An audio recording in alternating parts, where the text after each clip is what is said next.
Love and Watches is a podcast for male and female watch lovers alike. Perpetual Girl and Ranch Racer are a watch-crazy wife and husband team bringing you the latest in news, gossip, controversy, and anything else that matters in the world of watches. We hope you enjoy the show. Hey guys and gals, welcome to the Love and Watches podcast. This is Ranch Racer. And this is Perpetual Girl. And we are recording episode 25, and it's the special Baselworld edition.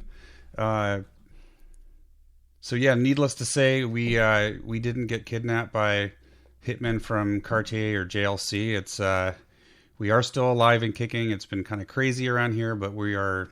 Life gets in the way. Life gets in the way, but we're super excited to be talking about Basel. And this actually kind of worked out well because we were going to record, I think, after like the first day at Basel. And then ended up not recording, and now we can talk about the whole show. Right. So now we've kind of seen a lot of it. Yeah, so we're about we're a week out from the show. Basically, it was last week. So well, and it's always like Basel overload when you're on Instagram. You know, no matter what your hobby is, when there's a big show, you're inundated, and you kind of have to step back and let it finish. Yeah, and you really are inundated. You get kind of tired of the press releases and all the stuff coming out. But then once you digest, you can kind of see trends and you can kind of see what the patterns are, because it's definitely got its own flavor this year, I think. So what did you think about it? And we'll get into wrist checks and everything, but I'm just curious what your overall impression of Basel was. Well, I don't want to jump around too much, but it seemed like there were a lot more limited edition pieces this year. Like from, and everyone does a limited edition. Grand Seiko did it last year and we loved it, and it happens. That's not a new thing, but I saw some limited edition pieces come out from people that were smaller companies that normally have a lower price point. Mm-hmm. And I find that when you have a limited edition, the general public doesn't really get a chance to buy it. And that makes me sad. I 100% agree. I mean, for me, there were three themes this year at Basel. No swatch, stupid expensive pricing, like way more than we've seen from many brands ever. And limited edition. Everything's a limited edition. Doesn't matter if you're at the $1,000 price point or at the $10,000 or $100,000. Everything is limited. And yeah, oh man, I'm down on the industry. I gotta say, the industry is just driving me crazy these days. But and like we said earlier, we love watches. We love watches. We just hate the watch brands. But there's a bit of a political. Yeah. But yeah, Swatch not being there was huge, and we'll talk a little bit about that. I'm looking to see if we had any real big news. There's nothing huge. We kind of had some fun at our local Rolex AD. We were in there. We had stopped in for something else, and our good friend, the manager out there, Matt, pulled out this amazing watch that a gentleman had brought in to have the clasp fixed, right? Yeah, and the pin came out. Yeah, and it was a 1680 Rolex Submariner red dial. I think it was feet first, which is it looks like the feet first is more common to find than the meters first, but yeah, it was really neat. We got to try it on and just look at it, and amazing, beautiful shape. So that was a lot of fun. What did you think about that watch? I like the size. I thought it was amazing. And the lesson learned there is, if someone tells you that watch isn't worth anything, don't just take anyone's word for it, because I think he had a family member tell him, "Oh, that piece of junk isn't worth anything." Yeah, one of his kids telling him that. Yeah, and it's basically like a $25,000 and up watch. Yeah, or more. Yeah, it's really, really neat to see that. I'd never seen one in person. And don't let anybody tell you otherwise, unless you figure it out yourself. But yeah, but that was cool. That was cool. Excuse me. But so I'm looking through our summary of all the watches that came out in Basel, and once again, the ladies' watches, they're pink, which I know a lot of people love pink gold, but I don't see it. I thought it was kind of starting to go away a little, move towards yellow again. But when anyone comes out with a lady's watch, like I'm looking at this Nautilus. It's like pink gold with diamonds. Yeah, and everyone's oohing and ahhing. All the ladies are oohing and ahhing, and it's kind of like they're missing the collector. Yeah, totally. Segment. Like, Yep. I don't want the diamondy, version of a Seiko diver. I want the Seiko diver in a smaller size. Right. So, that being said, there were a couple of ladies' watches that I really, really liked. Should we do wrist checks and stuff before we get sure. too into that? We can do that. I also wanted to talk about that flea market find that you came across. That's yeah. right here. Oh, yeah. I'm going to wind up for our listeners. Let's do a wrist check. Mine will be quick because I wear this one. I've worn this before, but it's my vintage 36 millimeter vintage Rolex Explorer 1 black dial that you got me as a surprise. And I wear it a lot. It doesn't glow in the dark anymore because it's tritium, but I love it and I wear it a lot. It's one of my favorites, and I love the size. It's a really good great size, and I can wear it I put it on a NATO before, and I can even wear that thing. It's a little small, but it is. But with the NATO, the way the NATO comes out from it gives it the spring size, bars, yeah. it makes it look a little bit taller, and I really liked it. So that's I'm going more towards smaller watches anyway, like the rest of the industry. All right, that's it. You're done. That's it. Okay. I'll pour myself another cup of tea while you're talking. I am wearing a watch this was the first watch I bought in 2019, like a few days into January after saying I was going to take it easy on watches this year. But I had been admiring your Traska Free Diver Mint Dial. You bought that when they went live on Kickstarter last year. And then I love that watch too. Yeah. And then he came out with this limited gray dial in early January, and I had to have it. It was just so cool. With the black sapphire bezel. I did. I got the black sapphire because it's fully lume bezel, which is nice. Just a great watch. The case is 39 millimeter with the bezel. It's 40. My only issue I had with this watch when I first got it was it's got that H-link bracelet that several micro brands use, and it pulls at, if you have any hair on your arm, it tugs at it. It gets caught and pulls at the arm hair. Yeah. So I was wearing it like on a NATO for a while, but it just looks so good on the factory bracelet. So I put it back on the bracelet and I tightened it up one notch. I don't normally like to wear my watches this tight, but it doesn't move and slide around at all, so it's not grabbing my hair and pulling on it, so it's been much more comfortable. I've had this on since yesterday morning, which for me, I don't usually wear a watch for more than 12 hours before I'm swapping it out. So really kind of falling back in love with this Traska. Just a great watch, great lume.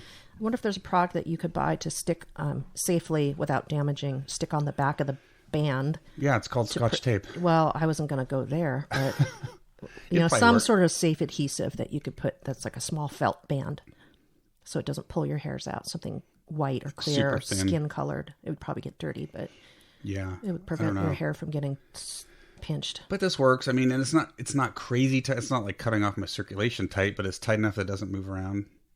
And it's working fine. So I'm Well, it's the same size as mine, and I love mine. Mine wears really well. And yeah, it's a good size for a diver, I think. I'm kind of surprised because it looks pretty big on you, but it doesn't look big on me. You know, like it's usually, if something looks normal on you, it's usually too big for me.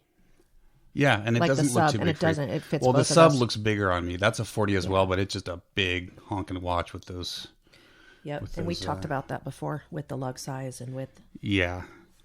But no, this is a great size for lots and lots of people. From your, 6 1/4 or 6 3/8 inch wrist up to my 7 1/2. Yeah. So anyway, so that's what I'm wearing. Totally digging it. Really like this brand. Just good, thoughtful design, good pricing. Definitely, I would definitely recommend you check it out. So it's nice. So before we jump into Basel, I just wanted to quickly talk about this. Oh, my favorite subject, flea markets. Flea markets.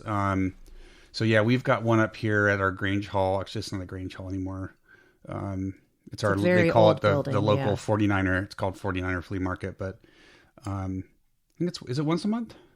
It used to be the first Saturday of every month, and now I think they've changed it because of something having to do with our little fairground. I don't know if maybe they've kicked them out, or I have to talk to the neighbors and find out what the gossip. Yeah. But there's always good stuff over there, and it's a lot of fun. And we stopped by one day when we were going out for something else, and one of the guys that was there was he had a bunch of old watches, and a lot of them are cheapy quartz and stuff, but he actually had some nicer pieces. And you saw this one, you're like, ooh, what is that what's dial? That?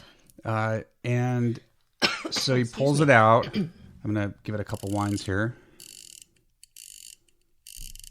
And then I'm going to start it.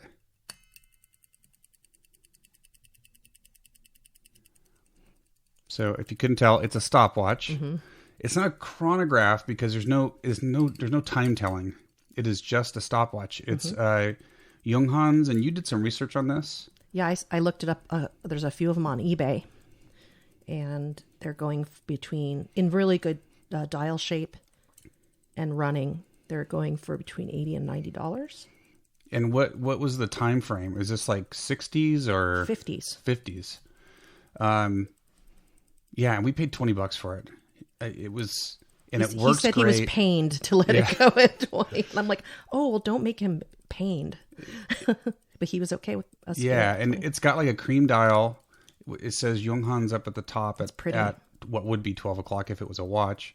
And then it kind of has like almost like a smiley face. It's got two eyes. Yep. The left large eye that takes up not quite a third of the dial space is the 60-minute indicator. On the right dial, which is, I didn't notice it at first, but it's slightly bigger than the minute dial, just slightly, almost like the long. I think it's the Longines Avigation Big Eye that has the larger right hand side dial, and that's a 60-second dial. And then at the bottom, at 6 o'clock, is a 1/10. That's which is the neat super part. Cool. And when I first looked at it, I thought it was actually a repeater, a retrograde. Or retrograde. I thought it was, popping back every second. It's not, but they cover up the lower 2/3 with a cover that says 1/10 second. Mm-hmm. It's like a little shroud. Yeah, and the hand is basically a propeller. So it just, you have one that goes 1/10 of a second, the next one comes up, then the next one comes up. Sort of like the disc of a moon phase watch, where yes, you've got two moons where you have two going moons. Around. But because it's going so fast, it almost looks like it's just bouncing back like a retrograde. And it's an optical illusion. It's super cool. It's neat. Yeah. We've posted this one on Instagram, probably be posting it again. Just a really cool find for $20. So if you have any local flea markets, or if you're traveling on the road and you come across a flea market, you just never know what you're going to find. I mean, 99% of the time it's a lot of junk, but every once in a while you'll find a diamond in the rough, and we really found a cool one here. Mm-hmm. So that was pretty fun. Not super duper expensive. I mean, it's not like finding a Rolex in a pile of watches that no one knew was in there, but it's I think it's pretty special. It's something for us of value, right? Mm-hmm. It's because we're watch enthusiasts. To get a stopwatch too. Yeah. So yeah, it's fun, and it runs great, winds up nice. It's like 12 winds to fully wind it, and the thing will run for like hours, like 12 hours or something on 12 winds. So very, very cool. And it's a single pusher, so it's a mono pusher. Yeah, you don't have you just have the crown at top. You wind it. Start, stop, and reset with that one button. So, very unique. It's just fun, just fun. So always make sure to check out your local flea markets. You never know what you're going to find. You might go for a year and not find anything, and then that one time, like this time, we got lucky. Yeah. So, and there's an even bigger one down in town, in the city, under the freeway. And I've never been to that one, but that would probably be interesting. So back to Basel. Should we talk about Basel? Like I said, I'm kind of down on the industry, and Basel for me this year was just hard to get into it. Well, I'm kind of not wowed by it. No, and I'm no expert. Not We're not experts. We do this for fun, but some of the things that I saw just didn't. I mean, the only thing that was a little bit different was maybe the Bulgari finish on their cases, but I thought they looked a little plasticky. Yeah. And even like the Zenith, that inventor, that Defy, it looks like the Flex Stone that you.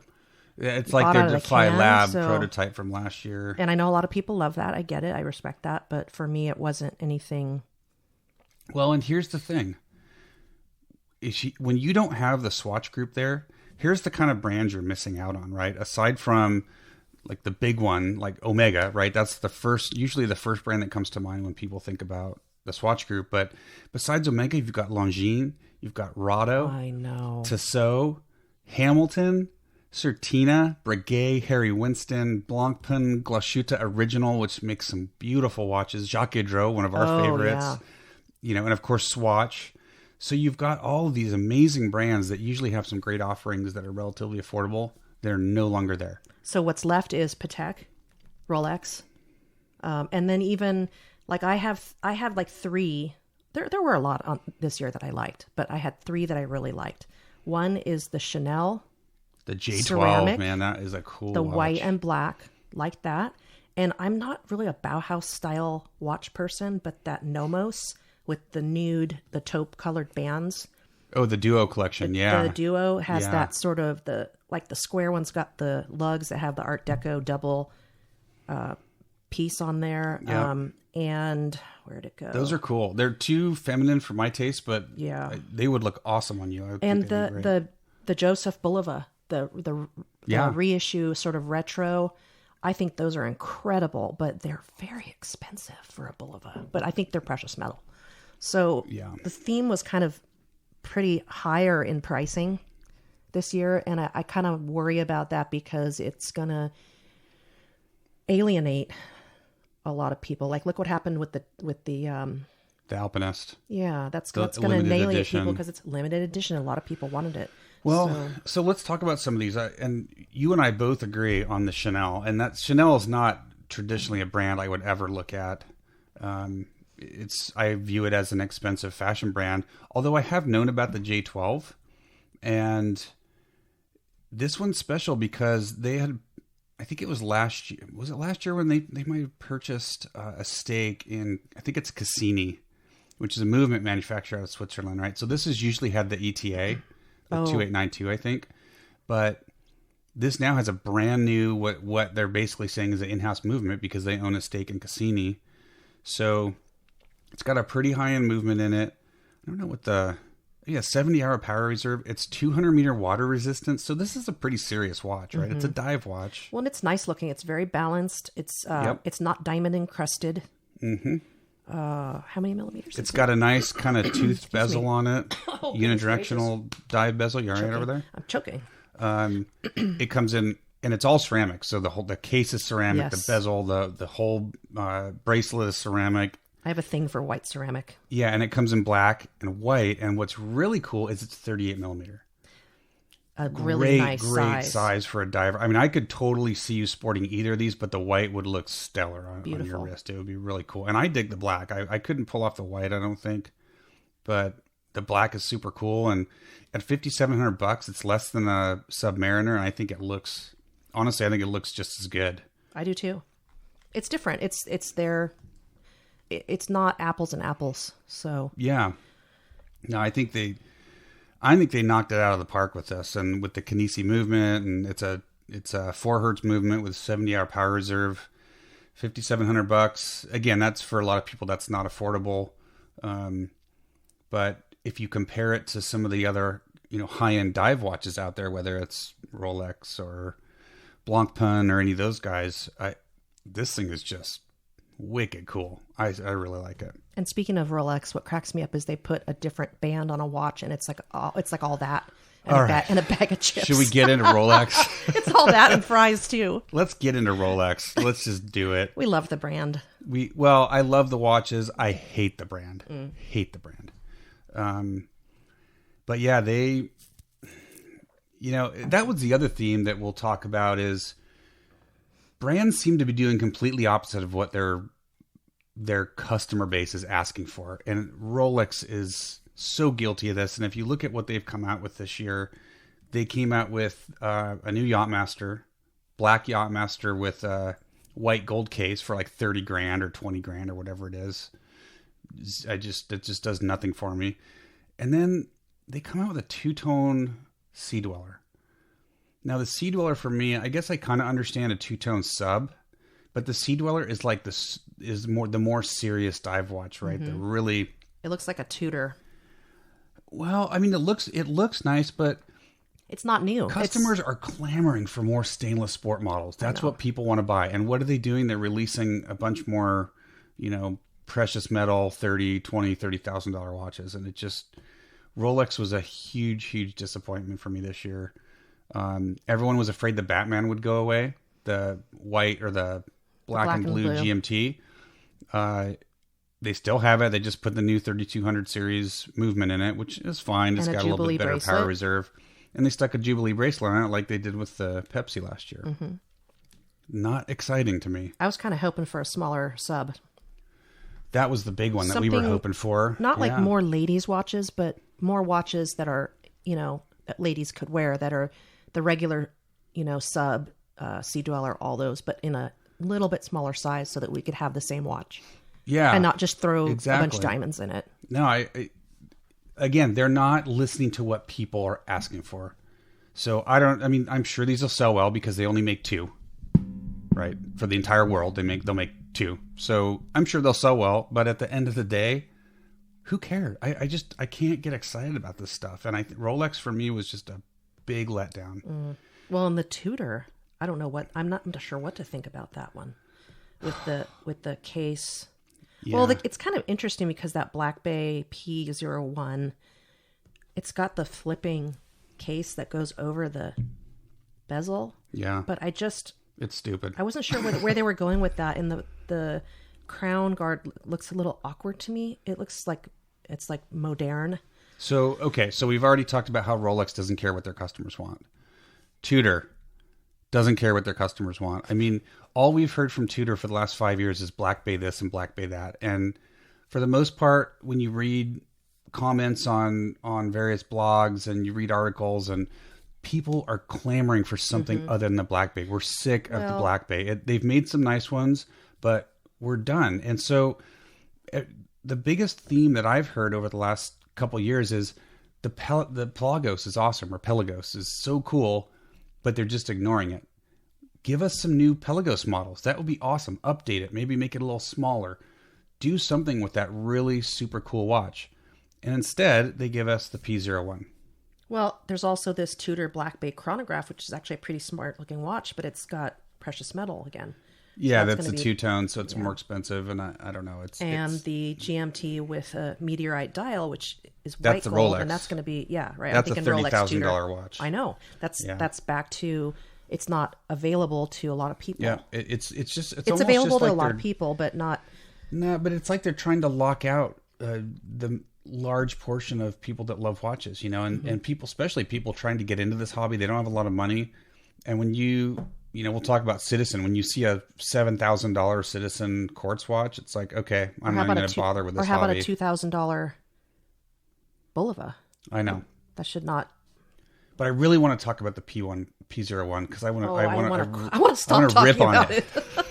I don't want to talk about it anymore. Okay, I have to say my piece on the P01, which is not something anyone asked for. It's almost like, all the product planners at Tudor are sitting around going, okay, so everyone wants a Pelagos. They're tired of the Black Bay. Hey, let's introduce a really ugly Black Bay. Dude, that's a great idea. Okay, we're good. So what does it cost? It costs almost $4,000. It's $50 more than the GMT that people are clamoring for. It's called the P01, which I think stands for Prototype 1. It was actually back in the day. I don't know if guess it was like the 70s, 60s, whatever. They were trying to get a military contract, and this was their effort. And the military didn't want it. Oh, so this is a retro. So some brilliant product planner at Tudor said, oh, well, this thing failed. The military didn't want it. Let's make a consumer version. And that's what they did. And my own personal opinion is it's really quite hideous. The watch itself isn't bad, although the crown guard's weird how it kind of comes out of the bottom lower right lug. Yeah. It doesn't look like what they unbalanced. Make. The way I kind of look at some watches is if it's not broke, don't fix it. Yeah. Yeah. And it just doesn't. Like the Zenith El Primero, I'm looking on the same page. Beautiful. Like when I look at that, I see El Primero. Totally unaffordable. I know. And again, they're probably revival limited editions. They are. They're limiteds. The P01 isn't. The P01 isn't, and I don't think anyone's going to want it. I think very few people are going to want it. If you like it, great, go for it. There are some cool features. I think what makes it really not click with me from an aesthetics point of view is it's got these weird end links, right? That that the top one actually pivots up and unlocks the bezel. So it's a locking bezel. It's not a dive bezel. It's a 12-hour bezel. I'm not sure I understand that if they were going for a military diving contract. Excuse me. So it really looks off. Makes it look super tall. But I think you can take these out. If you look at the pictures, I think these will come out, and then you might be able to put a regular NATO on it. But then again, because of that top one that locks, it looks pretty darn integrated to me. So I don't know. It might look okay if you took these weird end links off and put it on a NATO or something, but I don't know, man. What was Tudor thinking here? I just don't get it. Maybe they're trying to break out of their mold by doing another Black Bay. Yeah. Yeah, that to me, that's not breaking out of the mold. So yeah, I was pretty disappointed with Tudor. The two-tone. Which one was that they released? That two-tone. It was the Black Bay chronograph, right? Mm-hmm. That's got the black dial and the yellow gold. And insert. It's nice looking. It's not, but it's nothing revolutionary. Like that two-tone seems to be the big thing, right? I mean, Rolex releases the two-tone. Tudor gives us a two-tone. Everyone's going two-tone, which, I mean, I guess it's cool, but it's not very affordable. And the Patek, the blue one, I keep getting stuck on that with. I know we're jumping all over the 5172. Yes, it doesn't really jump out at me seriously. It kind of reminds me of a Timex Weekender. I know people are going to hate me for saying that, but when I think of Patek, I think of something with a little more finery. Well, Patek goes both ways. I mean, they've got the Aquanaut, which is a total sporty watch, and they came out with that green dial Aquanaut this year. So they've kind of traditionally, they've had some more sporty offerings. I actually really like the 5212, the weekly calendar. That is a good looking piece. The Calatrava. Yes, the Calatrava 5212A weekly calendar. It's got like that cream dial. It's pretty. See, really that's what watch. I think of when I think of them too. But maybe I just get stuck in old ways and things that I like, and I don't like to get out of my comfort zone. Yeah, maybe. I don't know. I mean, I don't know. This is probably the Patek I like the most from this year's show. And it's got the way it displays the calendar with the months around, fully spelled out around the edge. It's a busy dial, but seems pretty easy to look at. I don't look at it and go, God, I could never read that watch, right? So I think it's relatively easy to look at. 40 millimeters, so it's a nice size. At $30,000, it's not a watch I'll ever own, but I don't know. If I was shopping for a Patek, that would probably be right at the top of my list. So I was pretty impressed. And speaking of Patek, the ladies' Nautilus, I mean, over rose. Yeah, a lot of rose gold and diamonds. I think that one also is made in stainless. Is that correct? The ladies' Nautilus? I don't know. I don't want to miss. All I see is the write-ups on it, and everyone's, the rose gold is beautiful. Oh my goodness. And I just... Yeah, well, if you're a collector that wants to wear a watch every day, you're not going to spend $42,000 on a rose gold. Yeah, they just seem to think that's what women want. All very women want feminine, or gold. what they think feminine. I'm trying to look down here to see if there's a stain. I don't see a Actually, there's not even any diamonds on this. It's just $42,000. It's just for rose gold. Solid gold, rose, pink. Yeah. I mean, great size. If they could do this in stainless steel at 18, that would be really cool. We still couldn't afford it, but it'd be really cool. Still pretty high for a stainless steel watch. But yeah, so Patek, I don't know, they came out with a few, but I really like that 5212A Calatrava. That is a cool watch. Probably one of my favorites of Basel, along with the J12. Rolex, again, didn't do anything for me. Oh, you didn't like the rainbow the rainbow? The Datejust? Yeah. I'm not surprised to see that, though. Well, yeah. There's a market for that. There is. Not anybody I know. What did you think about the... I'm looking for him here. It was the Tudor. No, I'm sorry, not the Tudor. The Tag Octavia Isograph. Haven't even looked at those yet. I actually kind of dig them. But here's the funny thing. So reading through all the different press releases, not press releases, but articles, blogs, stuff like that. There's one thing that I keep hearing a lot of different writers say about these. They look like micro brands. They do. And they kind of look like Oris. But here's what cracks me up about that. The bronze and the all I've heard for the last dial. 5 to 10 years about people complain, oh, that micro brand looks like a Rolex, or it looks like a Tag, or it looks like this, or it looks like that, right? That's always Have the tables turned. It's like, that's why micro brands get slammed the most for, is not being original and copying another design. And here we've got a Tag, which I actually think is a pretty good looking three-hander, and people are complaining it looks like a micro brand. I don't even know what that means. These colors are not what I would expect from Tag. No, it's really cool color combinations. I think it's a super cool watch. They're pretty. There's a brown, there's a sort of a greenish taupe. There's a more blue green, there's a bright blue. That blue is going to be probably pretty popular. Yeah, I like the brown dye. I love that brown dye. I did not expect them to do a brown and a bronze. That's interesting. So I think they're trying to modernize and take advantage of some trends. I'm super impressed with what Tag has been doing the last couple of years. I've never been a fan of Tag. I haven't either, but I like these. I like these a lot. I like the vintage Hoyer stuff, and I'm a big fan of the Monaco. I like some of the older Hoyer chronographs. That's a totally different animal. When Tag bought Hoyer, they just went mainstream. It became the trendy watch to own. At least through, some of the older stuff is cool, but yeah, like especially in the 2000s, just super trendy.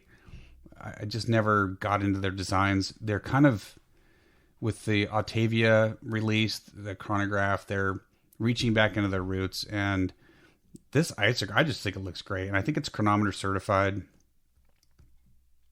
I'm not sure what it costs. Did you see a price on it? Mm-mm. I like the stainless bezel and stainless bracelet one. Let's see. I'm not a big fan of pink. I don't see the price here. Copper and pink. That's not really my thing. I love that brown dial. Looks good on you, though. I love the brown dial. I would totally sport that. Looks like I want to say it was like $4,000, something like that. It looks like you can get all the different bands. There's no pricing on here. And it's got the cool... here it is. $3,500 to $4,300. Okay. So that's not bad. And I think that's, again, for a lot of people, that's not affordable. We're in a position where sometimes we can pull the trigger on watches that are more in that price range. I would totally sport this thing. I think that's a Tag that I would own. And that's not something you're going to hear out of my mouth very often, but I would own this Tag. I think they did a nice job. It looks like watches you already have. That's the thing. Well, and here's the thing. Micro brands, it actually looks like that Spinnaker kind of. Mm-hmm. So I guess I could see that, but I guess that's just a plug for micro brands, right? That's a compliment. Like when I see these two with the pink cases and the bronze copper with this brown color and green, like that says Oris right there. To me, maybe a little bit. It's really interesting. I think what says Spinnaker to me is the bulging, the sapphire. I think they're sapphire bezels. One of them has a flat steel bezel, but the others have kind of a rounded sapphire bezel, and maybe or ceramic. Maybe that's why they're pretty. Speaking Spinnaker, I don't know, but I like them. I think they're cool. 42 millimeter probably be too big for you. Would have been nice to see him do it in a 40 or 38. Yeah, that's the other thing I didn't see a lot of. I thought we'd see more of this year was downsizing. Yeah, I really thought we'd see more downsizing. Men, all big. Yeah, because again, it just seems to be that whatever customers want, they seem to be doing the opposite, and I don't. It's tough being a female collector because when I look at all these watches, there's only a couple that I could really wear. Yeah, can't afford them.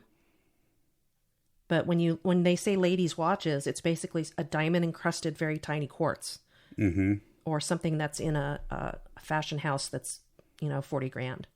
That's why I think that Chanel is probably my top pick.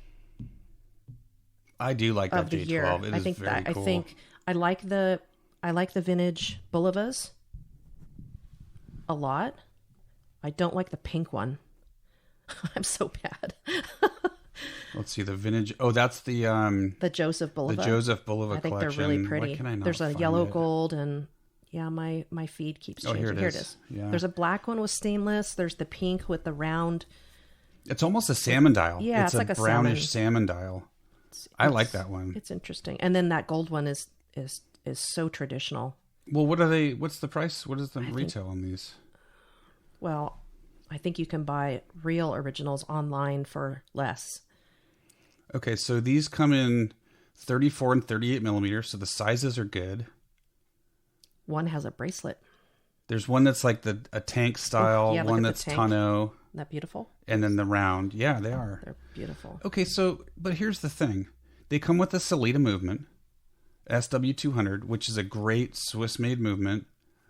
And they range, depending on if it's like a gold IP, they range from $9.95 to $14.95. So if these were Oris, stainless steel. If these were Oris, we'd say these are priced wonderfully. Mm-hmm. But because it's Bulova, we're saying they're too expensive. But it's got a Swiss movement, and look at the beautiful exhibition back on the back of this. And unfortunately, it's a limited edition, 350 of each. So that's the problem, right? Because from a pricing perspective, I think these things are really well priced. Like this tank style with the metal bracelet. With the metal bracelet. That would be nice if you're into the Cartier. Mm-hmm. Look.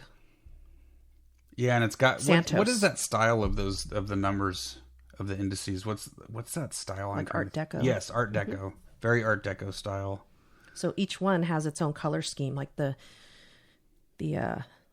straight with the curved sides. There's a black dial, a white dial, and then there's a black dial with this tonneau. Tonneau. And then there's a metal bracelet on all of them. I think it's a really good collection. I wish it was a regular collection. Maybe, it's unfortunate. I mean, maybe they'll do it later.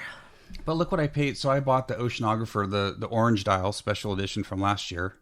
The Devil Diver? That they made 666 of, I guess, right? And I think I paid $1,400 for that. And I was willing, it's a Salida movement. I think it was worth every penny. And these, I think, the same thing. I like what Bulova's doing. More power to them. I think they're giving us some really cool releases that are not super, super expensive, but they've got solid movements, solid mechanical movements in them. Mm-hmm. I would highly recommend these. And unfortunately, again, they're limited, which I think is ridiculous because you're just going to lock more people out. But I think that's a winner. For me, that is definitely a winner from the show. Yeah, I had a hard time deciding these or the Chanel. I think the Chanel, just because of the size, is like unisex the watch. I think anybody could wear that. I'm leaning towards the Chanel being the best of show for me. But I like vintage. Crazy. I never thought I'd say that. I like vintage stuff, and that makes my heart warm and fuzzy to see these Joseph Bulovas. Yeah, no, I really think they're beautiful. I think they did a good job. I want to talk about Seiko. Can we talk about Seiko? Are we going to talk a little bit more about Bulova with the new colors that I found on the Devil Diver? Oh, you want to talk about that first? There's just real quick. It was super hard to find any info. Yeah, and I don't know how these popped up, but it's and it's not, so it's the non-limited version of the Oceanographer from last year. And it's got a stainless steel case with a teal turquoise dial, and it's got a 12 to 15 minute teal, and then the rest black bezel. I really like it. Well, and they've got the other one, the blue dial. Blue and orange. Orange and blue, which I like. On a stainless steel bracelet. The problem with this, and this is the knock that it took last year when they released it, was that it's 44 millimeters and 14.5 millimeters thick. It's too big for most people. Yeah, it's too big. So the one that you got that we have the original version of. That's a 39. Right, and that is a perfect size. Yep. Yeah. I love that. This one's like a turtle case, but it's too big. The colors are great, but it's too big. I wish they had gone smaller on that. Oh, and you can get a clock too. I showed you that earlier. Yes, you can get a Devil Diver clock. It's $80. Cool. Little quartz bedside clock. It's very cute. I like it, especially since you have the orange. Mm-hmm. I like the base on it too. It looks like it's made out of billet. Yep. No, I think it's a good design. I just wish they'd gone smaller on the case for the non-limited version. It's a travel alarm. Yep. Let's see. 2.5 inches in diameter. It's tiny. That's teeny. Very cute. Well, our anniversary's coming up. Maybe. I'm digging them. Yeah. I think they're cool. All right, can we talk about Seiko? Sure. Seiko's failing us. It's failing its core base of Seiko lovers. It's failing them. I mean, there are so many Seiko lovers though, and there are so many people who love that new Alpinist. One of my best friends wants one so bad, and they're gone. And the price was I think pretty close to being in the ballpark. But what happened? Limited edition. Well, and then people take advantage online, and they're taking advantage of people's emotion. Yep. So buy it and flip it, which I totally disagree. What's the problem with pricing something right and not making it a freaking limited edition? That drives I don't know. Me up the wall. You might sell more.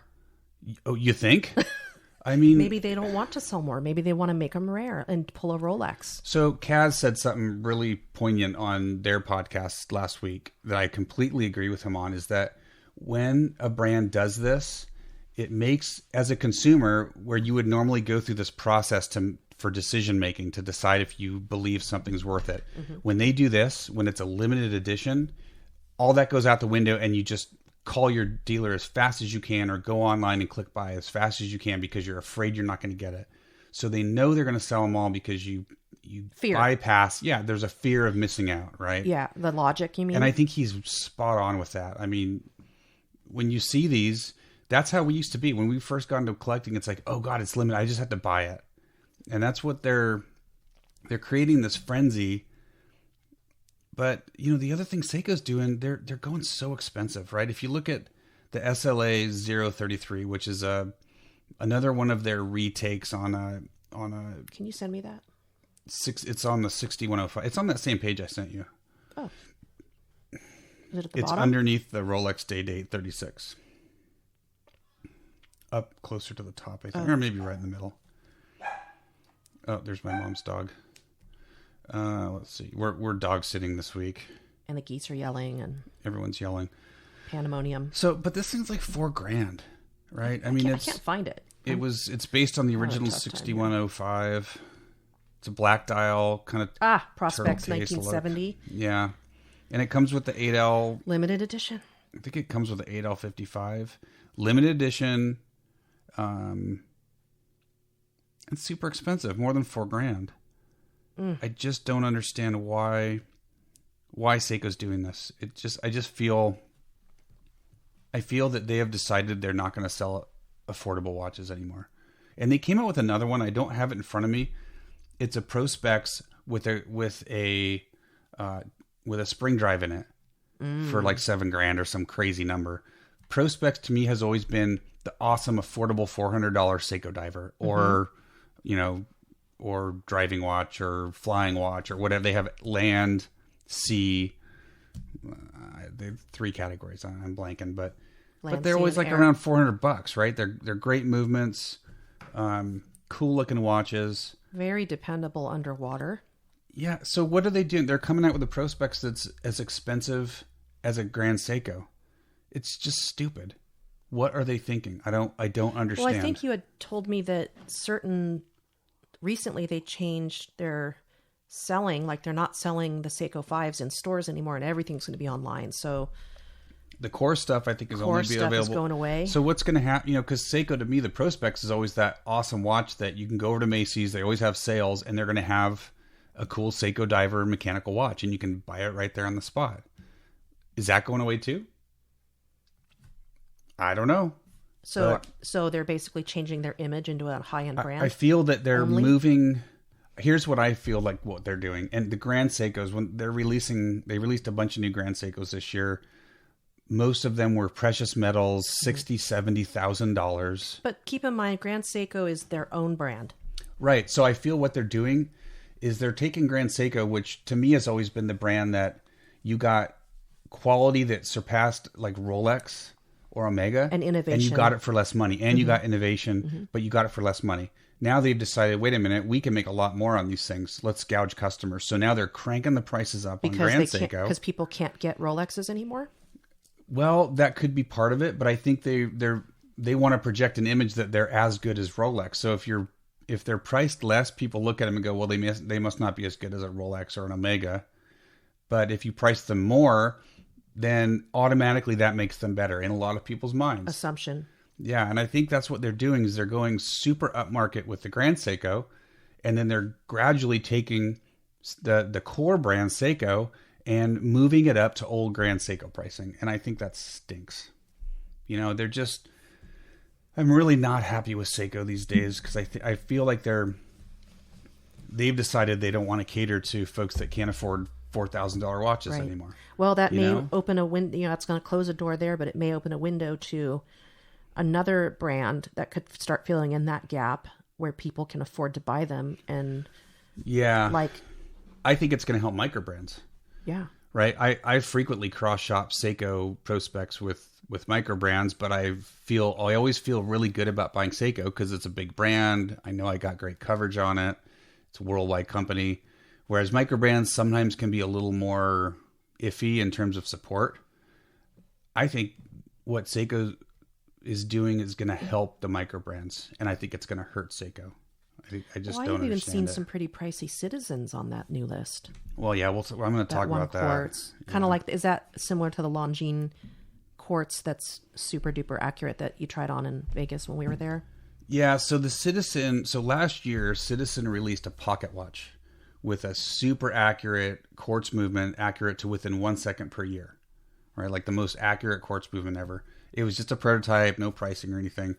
But I got really excited about it. I think I might have even written an article about the movement in on Wristwatch Review. I can't remember if I did or not.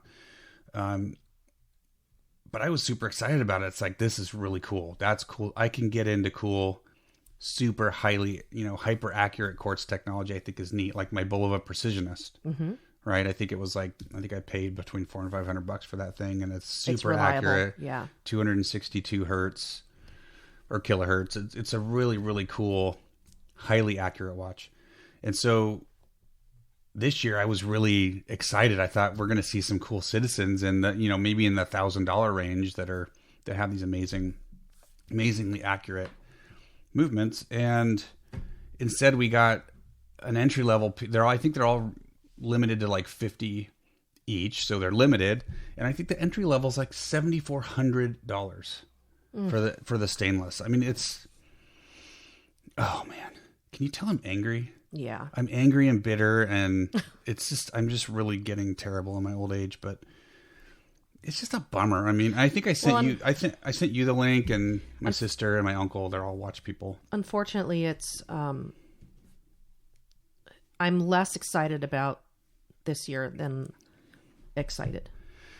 Well, I'm not only not excited, I'm bored and I'm angry with what is being released. And for Citizen to release it's the Caliber 0100. Again, super cool technology. The sizes on these cases are right, but they're not super exciting looking watches. I think they're kind of dull looking. And the titanium case version, they're asking $7,400 for. I don't understand it. And if you want the gold, the white gold, it's $17,000. How many buyers are there going to be for that? 17 grand for a relatively basic looking, 3-hand watch. I just don't get it. I mean, they're catering to a different crowd, I suppose. And they're only going to make 100 of each. Maybe they'll sell them all out. Is there really 100? How many are there? There's 3. I think there's 3 different. So are there really 300 buyers out there willing to spend a minimum of $7,500 or $7,400 on a quartz watch? Maybe there are. God, I don't know. Maybe it's for a market that we don't understand. Maybe it's for Japan, and they are willing to spend that for, a titanium quartz watch. Well, even I don't get it. I'm looking at this other. I know we're talking about quartzes, but I'm looking at this Carl Boucher. Bucher. I don't know how you pronounce it. And they're not cheap either. They're very expensive. Well, those aren't quartz. No, I know. I said that. Yeah, those are handmade mechanical. I mean, they're pretty high end. $7,200 for stainless and $10,000 for the two-tone. Yeah, I'm not. 888 I'm okay with that. pieces, limited edition. That's a very niche brand. Yeah. But again, limited edition, very expensive. Yeah, that's all we keep hearing about, right? Limited edition. Everything's either limited or too expensive. It's pink. Oh man, Sorry. I hate watches. And it's pink. I really hate watches. Maybe it's Okay, just not our show. I'm gonna get positive. Oh yeah, I'm gonna okay, get positive for a second.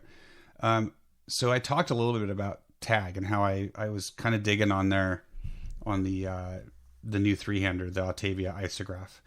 There's another brand that I've not traditionally been into, but that is changing the way they go to market, and that's Breitling. Mm-hmm. And I've always liked the look of the Navitimer, right? They have the ladies' Navitimer. They've got the 38. Well, they came out with we saw the 38 last year. This year they came out with a 41 millimeter, and they look just like them, except there's no pink. This is basically an exact copy of the original Navitimer. Mm-hmm. It's got an ETA movement in it, the 2824, I think. It's very pretty. And it's there's three of them. What's the price on it? Is there a price here? Okay, they range from $4,300 to $6,700, depending on whether it's on a leather strap or a bracelet. But they're super cool, and they've got that awesome little. Is that a coin edge bezel? What would you call that bezel? It's the same as on the 38. Right. I forgot what it's called, but it's like the mirror in our guest room. Yeah, they call it a button or a shoot. Oh, maybe what's it called? It's like a pearl. Yeah, it's like a string of pearls. Yeah, it's beads. Beads, yeah. Mm-hmm. Not grains, edge, I guess. Not grains, beads. But it's super cool. I mean, and it's the whole slide rule look, and it comes in a black dial, a cream, and a blue dial. I like it. I'm super excited with where Breitling is going. They've got the pink gold going, but it's not the forefront of the watch. The bezels are all stainless, but the indices and the hands are pink, but they're not black dial. They're not too pink. There's different shades of pink. I think it's okay. I think that works. I think this is okay. I like all three of them. It's more subtle, and I do like all three of them. I think it's still the one thing with Breitling these days. I think their pricing's off. Personally, for an ETA, an ETA equipped watch for $4,300. I think if it was $3,100, I think it would be, or $2,800. I think they're going to be more in the ballpark, especially with no bracelet.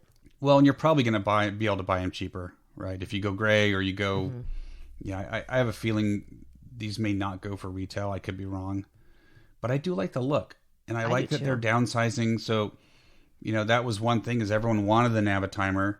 They came out with a 38 last year, which in this particular watch is a little small for me.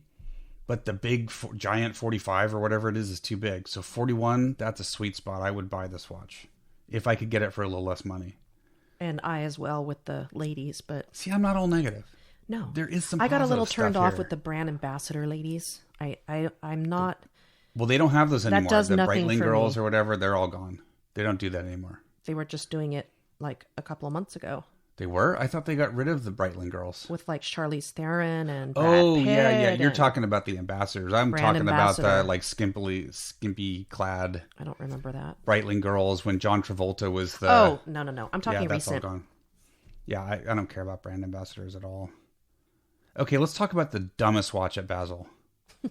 What do you think is the dumbest watch at Basel? You're just so angry today. I know, it's fun. I'm really enjoying just ripping on these brands. Before we get to dumb, I don't know, but maybe the solid gold Doxa. Yes, that's it. That's where I was going. Yeah, give me some. Yes. A $70,000 solid gold Doxa. I speechless, right? That goes with the rainbow Rolex, God. I think. Doxa is like that traditional tool watch. A person buying a Doxa is not going to buy a solid gold watch. This is literally the dumbest watch of Basel. It's so stupid. Is Doxa kind of a micro brand? Or did no, they start Doxa out has they're a Swiss brand. They have a very rich history of producing super solid, reliable tool watches, dive watches, right? So to celebrate, this is, I think to celebrate I don't know how many years, it's the sub 200 T-graph. It's its 50th birthday. Okay. So instead of coming out with a cool watch that everyone can buy to celebrate the 50th anniversary of the sub 200 T-graph, they come out with a $70,000 solid gold orange dial. It's pretty awful looking. It's hideous. It's the dumbest watch one of the dumbest watches I've ever seen. Doxa, you guys really screwed up this year. I mean, my God. Someone out there likes it. How many are they making? Does it say? 200. Are they really going to sell 200 Yeah, units? limited edition again. It says it's undoubtedly puzzling move for a historic brand known for dive watches under $3,000. Oh no, they're only selling 13. I'm sorry. Oh, so yeah, let's 13. see. I could go into a Rolex AD today because I've seen them and buy a gorgeous platinum dial or platinum case bracelet, blue dial Daytona with chocolate brown indices. I mean, just gorgeous for like 68,000. Or I could buy a freaking solid gold Doxa for 70 grand. That's probably going to drop half its value the minute I walk out the door. I mean, are there really 13 people that are that gullible they're going to buy this watch? It's just stupid. It has nothing to do with the value of the weight of the gold either. It's completely stupid. I mean, this is the dumbest watch I've ever seen. Seriously. And they're making 13. Okay, guys, 13 buyers. If you're out there, here you go. Here's your Doxa. Number too. Unlucky number. Here's No your Asians Doxa, will buy guys. that watch. Number 13. Oh, yeah. Totally unlucky number. I mean, yeah. It's okay. It's okay. Am I turning red? Do you want me to go through our pharmacopoeia and see if there's something I can give you? I need something to relax me, guys. This is just terrible. I just don't. I mean, God. This is the kind of junk that we're seeing at Basel these days. Okay, I'm trying to get positive. No, I can't be positive about that. Can't be positive about. I'm sorry. The Zodiac GMT limited edition. Let's talk about the I like that aqua and orange, but again, limited edition. Yep. And what does it cost? This watch, when I saw this, I got so excited because, Zodiac, Fossil bought Zodiac a few years ago, and they kind of they weren't doing a lot of new stuff. Rob Kaplan at Topper Jewelers, they have a good relationship with Zodiac. They've done some special edition Topper editions that people were pretty excited about. But I saw this, which is a GMT. So number one, that's cool. GMTs are cool. A black dial with kind of what is that? Like a teal or a turquoise it's and like black. Aqua or seafoam green. Yeah, it's sort of a hard to retro explain the color, but 50s. But half and half on the bezel, right? Mm-hmm. And then they've got a black dial with Gulf orange and blue, light baby blue with orange, with an orange GMT hand, just super cool looking. Oh, that's the one I was talking about, the seafoam green. Yeah, the black dial has a blue on it too. It's almost like I'm trying to look here. Oh, it's gray and black. Except I don't know if that's gray. It's like a slate gray maybe, huh? I think it's black on top and gray on the bottom. It's just, I thought it was a reflection. I see. And then this one's yeah. like the Gulf. That's a beautiful watch. I love the Gulf. Is it really Gulf? Is it branded Gulf? No, or is it just happens those, to be those colors? That's the colors that it reminds me of, Gulf Racing. $1,700, $1,695 for GMT. Okay, I mean I can get into that, but I think they're making 182 of each. Oh, and they're sold out. You can't have it. Sorry. It's probably sold out before sold they out. release, just like the Seiko. Both Alpinist. are sold out. Yeah, it's a shame. You know what, Zodiac? I'm not going to say it because this is a family podcast. Mm-hmm. I just if you're special, I just became an unfan of Zodiac and Fossil. I guess you got to be the beautiful people. Well, again, it's like Kaz said, they're creating this situation where we'll just make 180 of them because we know every single one of them is going to sell out. Then we don't have to think about it anymore, right? Because you bypass all your normal thought processes and you just get online as fast as you can, just like this ridiculous Omega Ultraman, and you buy it. Now, at least this isn't an $8,000 watch, but still, you're dropping $1,700 on this thing. And the other thing for me is that it's not a traveler's GMT, right? It's a desk GMT because it's got the ETA 2893. So it's the quick adjust is on the GMT hand, not on your hour hand, on your main hour hand. So I wouldn't have been a buyer anyway, but I think if they'd come out as a non-limited and priced it at $1,400, they could have sold hundreds or maybe even thousands of these things to folks that have always wanted a GMT. And I'm just really disappointed, right? It's either it's too expensive or it's limited edition or it's boring looking. That is Basel 2019. And this watch fits perfectly into the theme of Basel 2019. Well, and along those lines, the Omega Speedmaster with the bejeweled ruby bezel and solid gold. That was announced before Basel. I know, but the colors do not say moon landing to me. Yeah, no, it's the Apollo 11 anniversary, and it's another one that I could. But no one was wearing about. gold watches in space. Last I checked, they weren't. No. I mean, this is so way out of the. Does this have that the reintroduced 321 movement? I think it does. Let me see. Yeah, it's got that burgundy bezel on it. I'm looking. It's OG. And if you like gold, it's great. I just don't see that it. Well, and this is based on an original gold Omega. They have made gold Speedmasters in the past. They've had with a red special bezel. Edition. Yeah. So I've never seen one. So this is basically a copy of, I think here it is, the BA 145.022. This is basically a copy of that. At least they went yellow gold, I guess. Correct. But the price point now, because it's precious metal, is sky high. This is not the new 321 movement. It's called the 3861. Oh, it's a coaxial. It's a manually wound coax escapement, which I guess is kind of neat.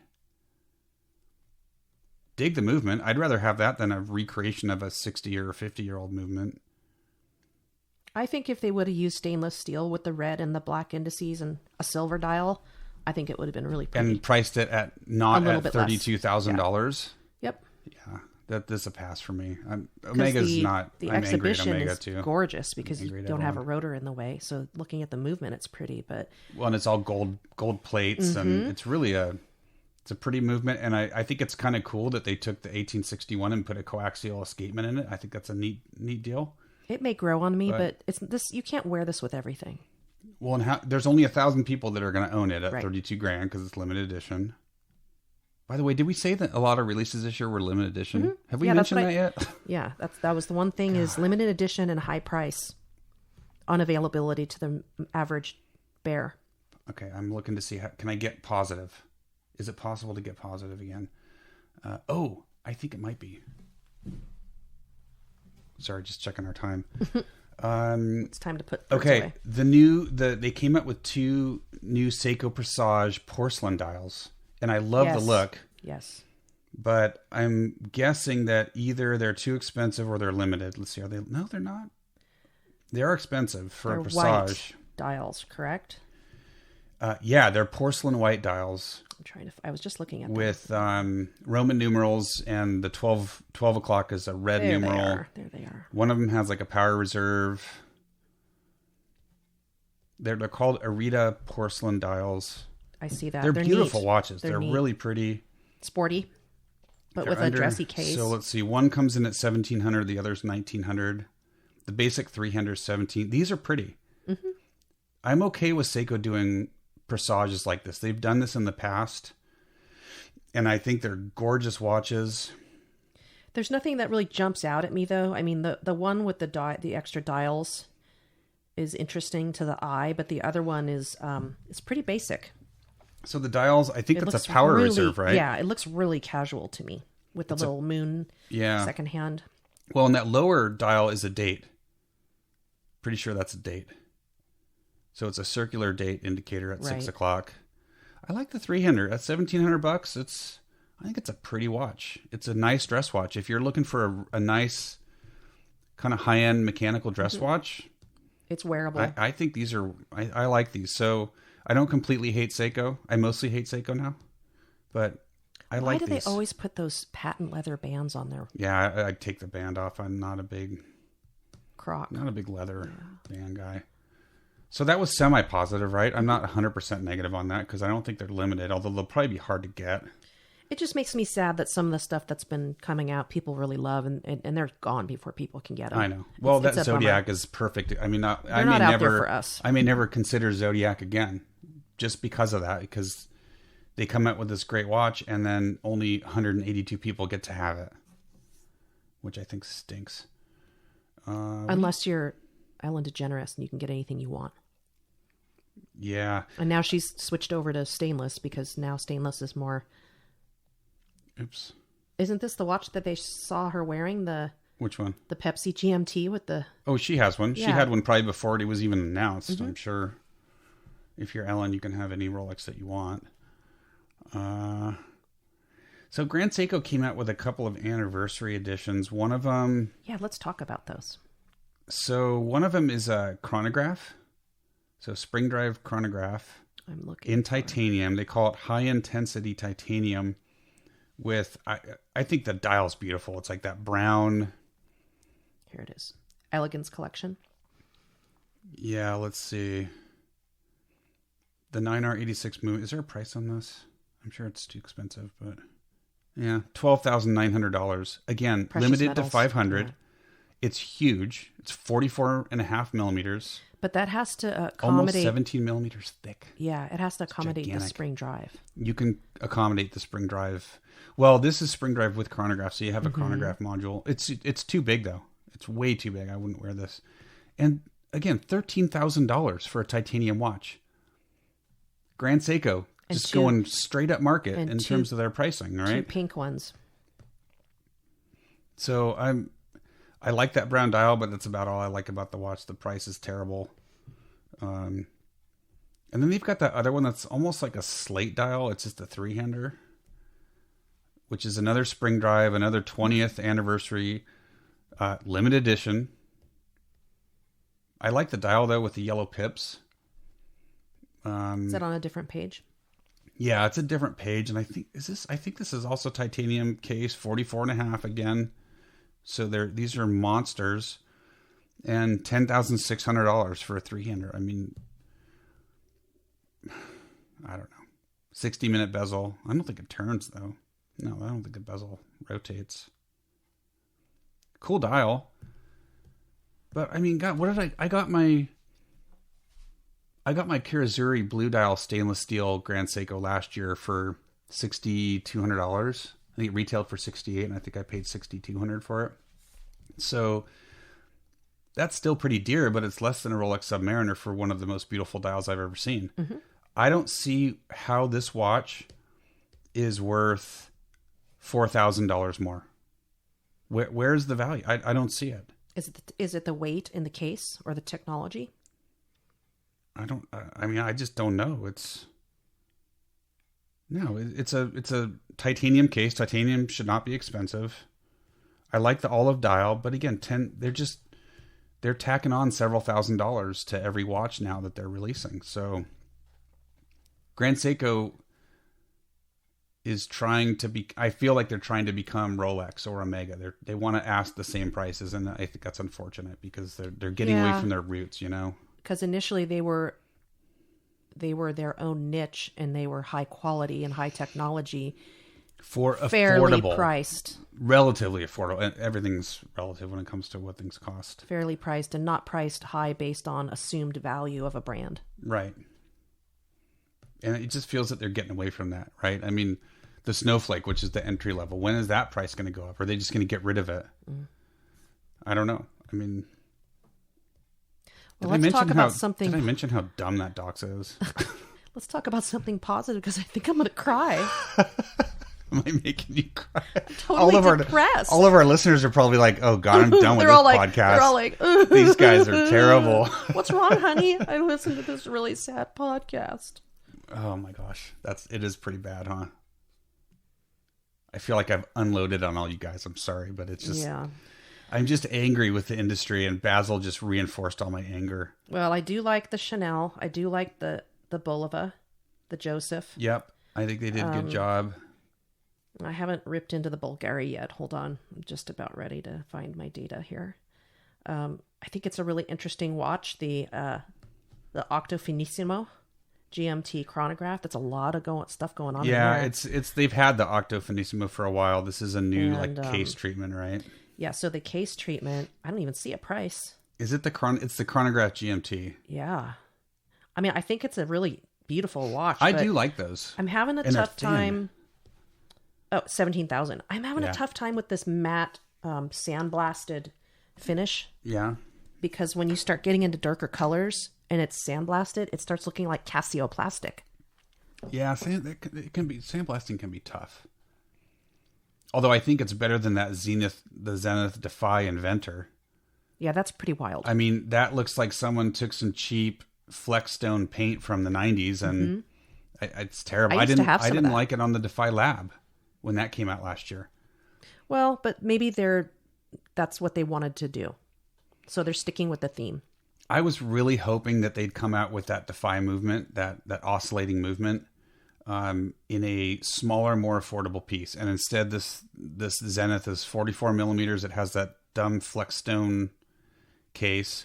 I mean, it's cool how it works, right? You look at how that didn't you oscillates. See it? It's super cool. Didn't you see it at Toppers or at Topper? Yeah, I've seen it at Couture? Topper. Or did you look at it at Couture Time without me? Did I see? No, I didn't see it at Couture. I saw it at Topper.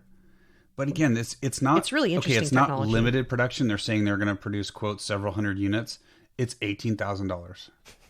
So the technology is cool, but it's not for the masses. It's for the wealthy. It's for the wealthy collector. Yeah, and I just was really hoping to see this. What I was hoping for. So all my predictions didn't come true. Omega, I think, failed us with their gold, 20 or 30, however much it was.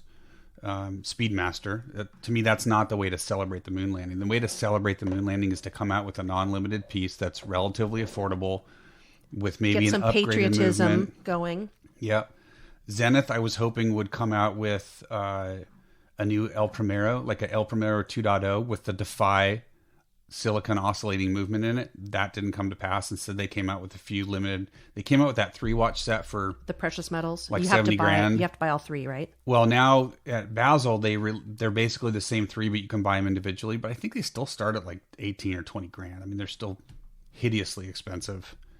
So yeah, everything I thought would be super cool. Even if it was going to be expensive, it would have been really neat to see. None of that came true. Sad. Okay, what's the next show here in the States? And we can look Couture. Are we going to? We don't know yet if we're going to Couture. It's going to depend on if we can get a ranch sitter or not. We really want to go. We saw some great brands there that were affordable. Yeah, Couture is the big. I think it's probably one of the biggest watch shows it's probably the biggest watch show in the U.S., the biggest dealer show. And now is Swatch going to be joining some of those smaller shows now, or no? Where are they going? They're not doing any shows. They're doing their own things. They're going to do their own releases at their own time, which I guess is cool, But I think you can see how much this has hurt Basel, because we always talked about Omega and we always talked about Hamilton and Longines and all those great kind of more affordable Swiss brands. They were at Couture last year. Yeah, that was we'll go see Longines. And we got to meet with them. That was fantastic. That was really fun. So hopefully we'll get to see them. But I don't know if they're going to participate anymore in any show. They've basically said they're done with shows. And he came out and said, we'll never go back to the big shows. So I don't know if they consider Couture a big show. Maybe Longines US has a little more autonomy to do their own shows. Or to do especially the shows with the that they Kentucky want. Derby, and they sponsor equine sports. Yeah, they're big into that stuff. So maybe they'll go. Hunter I don't jumper. know. I'm gonna go positive again. Okay, and then we'll close out our. Oris came out with a new note. Diver 65. They're calling the Biko, which is a stainless case with a bronze bezel at 40 millimeters. So it's a good size. Is it limited edition? No, and it's $2,200. Beautiful blue dial, very similar to the one I have on the Carl Brashear chronograph. Aren't there 2 of them? I don't know. Oh, there are. There's wait a minute. See. I'm thinking of something else. I'm thinking of their Save the Ocean version of their. So this looks almost like your watch, but it's not a chronograph. Correct. Yours, it has the blue dial and the bronze. But it's not a bronze case. Oh, interesting. It's a stainless case. That's they call it the Biko. It's pretty, right? With the leather I band. Dig it. I like it's it really too. Cool. I like it too. It's still too big for me to wear. 40. Yeah, you can pull off a 40. Oh, it's a 2-tone band. You can pull off a 40 with a diver's bezel. The bracelet has a center link. No, collar. that's not. That's last year. I don't know if that's this year or last year. Last Baselworld. I can't talk. Yeah. Yeah, so that's last year's. So the one this year, and it's a Salida movement for $2,200. And it's not limited. Oh my gosh. Thank you, Oris. Looks really And then thin too. there's I'm digging this. it. I really like this watch. Then there's this one, Aquas GMT date. Yeah, the Aquas is another cool one. That's limited, so fits in line with everything else. But That looks like a pretty good size But watch. Oris does that every year. They've got their big foundation that supports ocean, efforts to save the ocean. 43.5 millimeters. It's big. It's really big. The color is not cool. for girls. The color is cool. It's got a 24-hour bezel, so you could track. It's a GMT, so you could actually track 3 time zones. What's the cost and how many are they making? $2,500 on rubber, $2,700 on the bracelet. I love the blue dial, but they're not. I don't think they're making many. This doesn't say. Did you see the... They always do that though every year, and I'm cool with that. It's a special kind of to help a cause or something, and they've been doing them for a few years. Did we talk about the Grand Seiko with the brown dial, that limited edition? Yeah, we did. It's like 10 grand. Yeah, I know. The dial's beautiful. Yeah, I think they call it olive dial. So, okay, so let's review. Seiko Grand Seiko. Sorry, I'm laughing at you. Sucks. I'm laughing at you. Oris, cool. Oris did a good job. Zodiac, we hate you. Now, you won't get any... Let's see. You won't get any love anymore from Doxa completely lost me. And I think they're going to lose a lot of their base with releasing that kind of stupid stuff. That was just ridiculous. Tag. Okay, positive. Very Tag. out of their box. And Breitling too. Both of those I liked. And those are two brands box. traditionally that I have not liked because I think they were maybe too mainstream or like the in thing to have. Well, the Breitling Navitimer is exactly like the women's watch, but bigger. Just it's 3 millimeters and bigger. That's why I like that ladies' watch, because it actually looks like a men's watch, but in a smaller size. So I could totally see us sporting matching Navitimers. Yours in the 30 or the 38, me in the 41. Now the 38 didn't have the full slide rule. That was not a true Navitimer. That was called the Navitimer 38, but it didn't have the slide rule. The 41 actually has the full slide rule on it, which super impressed with that. So good on you, Tag. Good on you, Breitling. You guys did a good job this year. Tudor, complete fail. I mean, just real utter failure. Just not listening to your customers at all.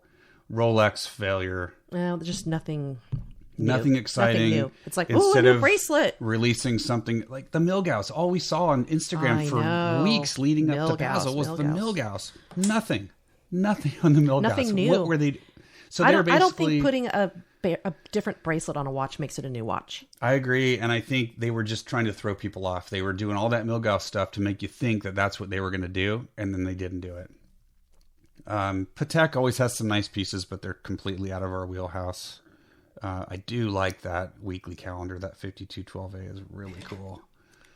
And you like the Nomos. I like the Nomos. So it wasn't all negative. We had some positives. And I like the Chanel. The J12, for me, that is the watch of the show. Affordable for what you're getting, right? With an in-house movement, Swiss made. It's a unisex from a high-end watch, brand. you know? Total unisex watch. Love it. Totally love it. Yeah, for me, I think that's the watch of the show for me. They really... And Chanel I wouldn't have just expected kicked it, because when I initially started trying to find a ceramic watch, the Chanel watches popped up all the time on the internet. Yeah. And they were very expensive, but they were very girly. And yes, they had automatic movements in them, but they were They were Eddas. The J12 always had an Edda movement in it. Yeah, but they just were too girly. They were fashioned out with changes, diamonds, and yeah.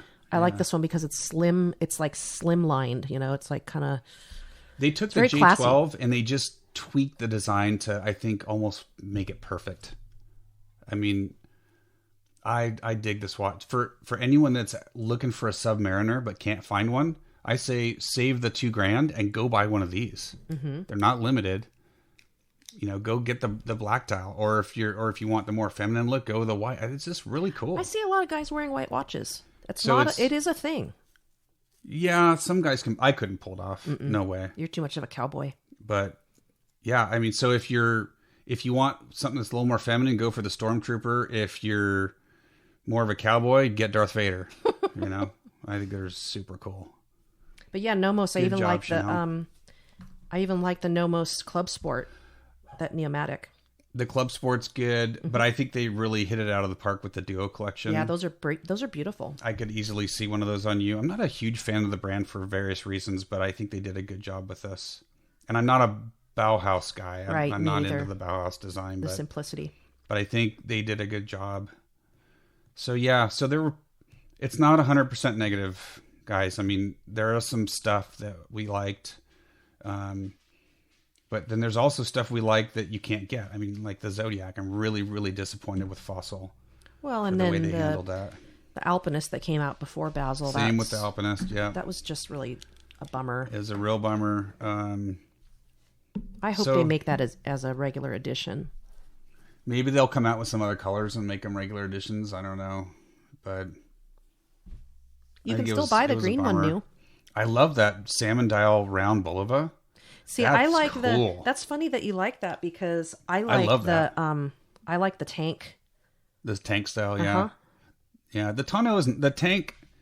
Tonneau is like a tank that's bulging in the sides, right? I like the tank, the gold with the brown band because it just looks just like everything you see in the vintage section in eBay. I love that. And I love that salmon dial. Look at the back of the case on those; they're stunning. Yeah, stunning. I don't have any issues with. I mean, I know some people were saying these are too expensive. I don't think they're too expensive at all for what you get. I think the problem is people are used to cheap quartz Bulovas. And when they see this, they go, how can Bulova charge that much? Well, these are nice, really nice watches. I mean, these are right up there with an Oris or a Longines. Oh, yeah. Right? So I think they have every right to charge what they're charging for these. I'm I'm looking at that one, the gold. And the highest price is $1,500. Yeah, for me, it's the stainless steel round salmon dial. Because I'm a big fan of the salmon color, but every salmon watch you've seen coming out is like Patek or some super high end. Yeah, that looks more feminine to me than any of these. Yeah. Oh, interesting. Like I wouldn't have thought that you would pick that. The salmon dial, like the tonneau would look good in a salmon. This is very feminine too. Yeah. But there's also... The tank looks good in the salmon. I think the tonneau would look good in the salmon. The stainless and salmon dial tank. We'll have to check with Matt and Randy at Devon's because they're a Bulova dealer. That's where I got my oceanographer. And I bet you they're going to get these in. But it looks a lot like the Cartier, so you don't want to do duplicates of. This is pretty too. I'm impressed with these. I'm big fan of Bulova. Big fan of Bulova. Well, they've had such a rich history. Yep. I hope I get my Bulova back soon. That's in for repair, by the way, guys. Okay, one more I wanted to talk about. Okay. You may not. I'm going to text you. And then we got to go feed critters. Yeah. Let's see. Copy. Hold on. I'm sorry, guys. I need to text PG this link so she can look at it. So this is a watch I bought last year, and let's see. Did I bookmark it? Here's another oceanographer. Dark blue. That's the one from last year. Okay. That's the same one. So last year on Kickstarter, Alpina did the Alpiner X smartwatch. And in the Kickstarter, you could order it. I think it was like $650. You could order any combination. You specified your bezel, your hands, your dial color. Yes, I remember. Your strap. And then when it was released to the general public at just under 1,000, I think there was only 2 or 3 different options. Right? You didn't customize. And so what they did for this year is they took 4 of the most popular designs that Kickstarter folks came up with and released them as as a general release. And I love that thing. It's a fun watch. I don't use all the like email and text alerts and stuff on it. I love I use the altimeter when I go up to Tahoe. I use the compass. You know, that I've started to use the UV index. That's a neat thing, so you know how much UV rays you're being exposed to. It's basically a smartwatch, but it has useful. A different set of tools than a regular. Yeah, phone. It's got some really neat things. It's got the normal smartwatch stuff, like it'll buzz if you get a text or email. I don't really care about that. Right, but like altitude, the UV thing. Yeah, it's got some really interesting, useful stuff. Plus a stopwatch. Looks like a watch. Beautiful applied indices, so it's got that higher Swiss made feeling. Just a super cool watch. Great for fishermen, campers, hikers. Oh, we should recommend something like this to my friend Lorraine, who was so in love with the alpinist that something like this in a blue It's would be big. Oh, is You've it? seen Oh. it. You can't pull Well, it off. she's got the cream alpinist and she wears it. Yeah, but this thing's like 45 or 46 millimeters with a more than 50 millimeter lug to lug. It's a big watch. Do they make one for the ladies? They do not. Right now, they're only making it in the one size. It's a man's world. It is a man's world, for sure. We're trying to change that, right? That's why it's we a came out man's with this world, podcast. and we're just living in it. Oh my gosh! Isn't that Star Trek? I do hope they come out with a smaller version of this. I don't know if they will. It's probably limited by the movement, the MMT smartwatch movement. That's probably the limiting factor. So maybe they can do a new movement or redesign it. But for those with larger wrists, if you're looking for a good sporty watch that you can take hiking or boating or skiing, this is an awesome watch. And I like the new color combos too. One of them is actually the one I ordered. So it's got a blue case with the black bezel, orange rehot, blue dial, orange hands, and then it's got a blue leather strap with orange stitching. Great looking combo. And then the other ones are more like stainless steel bezel with a black dial, black case, and then some different color straps. But it's just a really cool watch. And I wanted to mention that one because it was that's some of the stuff it's kind of coming out now after Basel. These are like the brands that don't get a lot of recognition. And actually, no, this is not a Basel because this is a Swatch Group, so this wasn't even at Basel. So, we forgot to talk about Frédéric Constant because they were there, and I'm looking at their websites, but they're all in French. Oh, so I'm trying to find it in my native tongue. Were they there? I guess they were, huh? They're not. They've got a I thought they were slimline. Swatch. No, they're not Swatch Group, huh? In-house caliber. It's in the Slimline Power Reserve, so it's the same case as mine, I believe. But it's a nice, classy, simple. Here's the white one with the stainless. There's a dark blue with the D nice. Power Reserve. So it's got the Power Reserve. I'm sorry, am I not talking? It is nice, and Frédéric Constant is. And the blue is beautiful. I mean, that's There's the brand black. where, like, if you are dying for a tourbillon, you can go and spend $18,000 on a Frédéric Constant and get an in-house tourbillon, which is still a lot of money, but considering tourbillons are like 50 grand, Frédéric Constant does a lot of cool. They have a flyback in-house movement for I think 5,000 or 6,000. That's really cool. They do a lot of neat stuff in-house that's affordable when you look at what you're getting. So yeah, I think the Slimline is cool. If you're looking for a nice dress watch, it's hard to go wrong with those guys. Oh, and they're almost like for me, it kind of feels a little like a Bauhaus type flavor of a watch, just because of the simplicity and a lot of negative space. You know, that's not busy. Yeah. And I love the crown on these watches. It's so beautiful. It's like They're the nice, top of yeah. the chef's hat, or what's the name for them? That crown.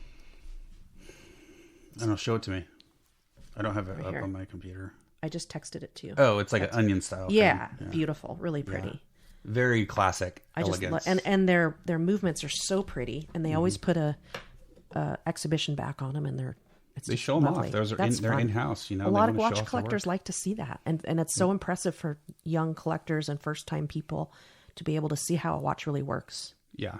It blows people away. If you're looking like kind of for your first nice Swiss watch, it's tough to go wrong with Frédéric Constant. They don't have sport watches. They're all pretty much very More dressy. of a dress, yeah. But boy, they're sure nice looking. But you can change the bands up, and I've had people send me names of really nice band manufacturers that are, these are $100 bands. Right. But you could pick any color under the rainbow, and with the simplicity of these dials, you could customize it to whatever you want. Yeah. Put a denim band on there and wear it with your jeans and a sweater.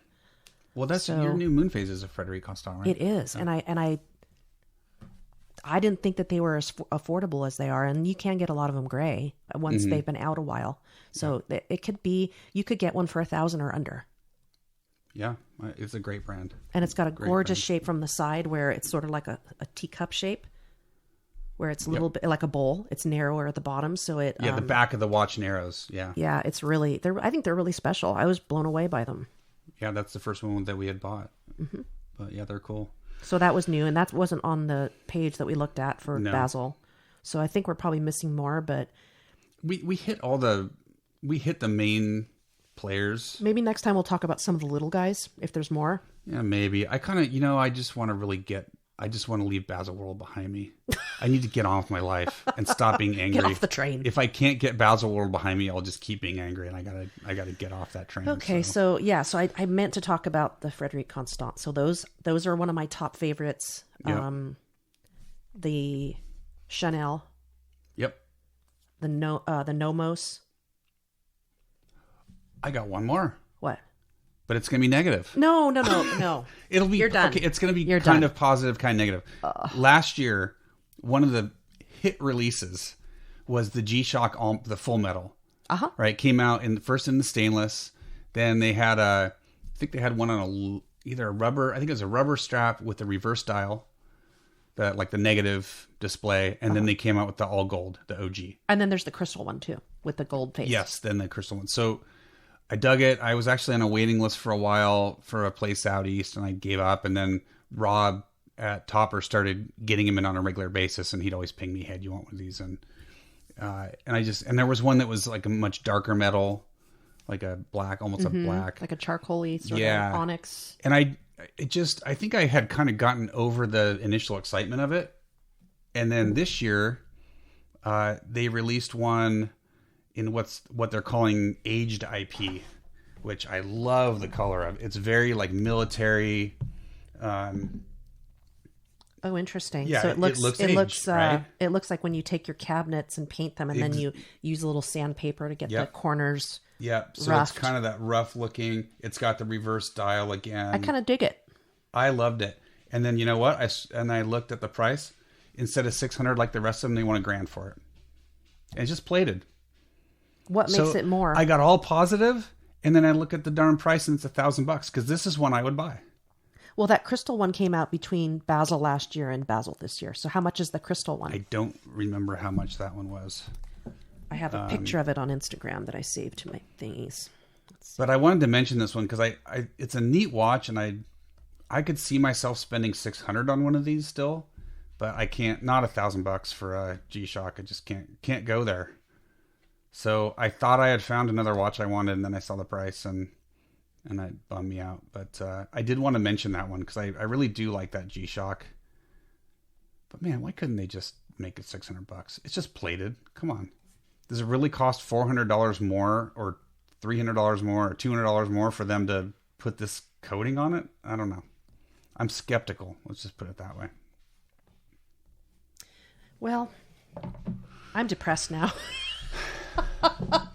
Like I said, we got to get so good. We got to get Basel behind us. I was feeling so good. I got to stop saying I hate watches. I just need to say I hate watch manufacturers and I hate the watch industry, and then we're all good. But this has definitely